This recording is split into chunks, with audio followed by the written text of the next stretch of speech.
38 1428.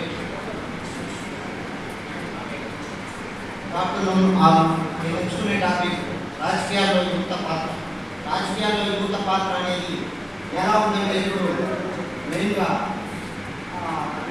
యూత్ని బాగా మందుకి డబ్బుకి ఎడిట్ చేసి రాజకీయానికి వాడుకుంటున్నారు తప్పితే చదువుకున్న యువకుల్ని చదువుకున్న వారిని గుర్తించి దానికి ఎంతవరకు ఉపయోగపడుతున్నారు, దాన్ని ఎంతవరకు యూజ్ అవుతున్నారు అనేది గుర్తించడం లేదు. రాజకీయం అనేది వారసత్వంగా జరుగుతుంది, కానీ అది ఎప్పుడు దేశంలో ఒక క్వాలిటీగా ఒక మంచిగా జరగట్లేదు అనేది నా ఉద్దేశం. ఎందుకంటే మొన్న జరిగిన తమిళనాడు ఎలక్షన్లో తమిళసై విజయ్ అసలు అతను ఎవరికి టికెట్ ఇచ్చాడో కూడా కొంతమందికి తెలియదు. అంటే వాళ్ళ పర్మిషన్ ఏంటి అనేది కూడా ఎమ్మెల్యేకి తెలిసినాక అతను ఎవరు అనేది కూడా ఐడెంటిఫై చేయలేకపోయారు. అక్కడ వెళ్ళినాక అతను ఆ సర్టిఫికేట్ తీసుకొని వెళ్ళలేకపోయాడు.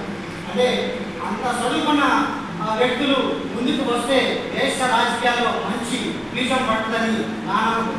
ఎందుకంటే అంబేద్కర్ ఓటు హక్కు అనేది ఎంతో పోరాటం చేసి మనకు ఓటు హక్కు ఇచ్చాడు. ఆ ఓటు హక్కు ఎలా వచ్చిందనేది కూడా కనీసం యువతకు తెలవట్లేదు.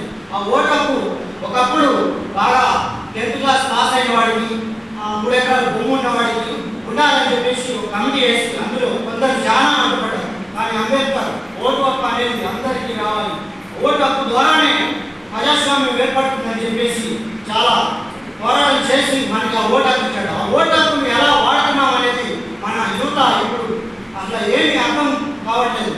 మొన్న జరిగిన ఎలక్షన్స్లో చాలా వరకు డబ్బున్న వాళ్ళకే ఎమ్మెల్యే సీట్స్ కానీ ఎంపీ సీట్స్ కానీ వచ్చాయనేది నా అభిప్రాయం. ఇంతగా ఆపర్చునిటీ ఇచ్చినందుకు ధన్యవాదాలు. Thank you.